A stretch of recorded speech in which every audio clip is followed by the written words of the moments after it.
আমরা যত ছোটোবেলা থাকতে জাঙ্গুলা ফেরাতাম এরকম, দেখছে এরকম জাঙ্গুলা ফেরাতাম।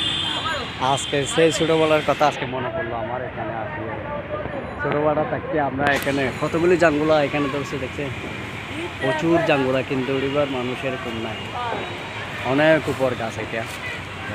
তখন আমরা ছোটোবেলা থাকতে জাঙ্গুলা যখন পারতাম গাছে গাছে উঠি উঠি, ততটুকু আজকে আমি ছোটো হয়ে গেছি মনে করে, আমি নিজে ছোটো হয়ে গেলাম আজকে এদের সাথে থাকি দেখি। এরাও দেখছে জাঙ্গুলা ফাটাচ্ছে, সব জাঙ্গুলা অনেক সুন্দর সুন্দর জাঙ্গুলা দেখেন, এই সব জাঙ্গুলা। দোস্ত একটু জাঙ্গুলাগুলো একটু দেখাও তো আমার বন্ধুকে, দেখছো মানে এগুলো আমরা ছোটোবেলা থেকে আমরা এসব জাঙ্গুলাগুলো ফেটা ফেটা খেতাম আমরা সবাই একসাথে। আজকে আমরা সবার সাথে ছোট হয়ে গেলাম, বুঝছেন? জাঙ্গুলাটা অনেক টেস্ট।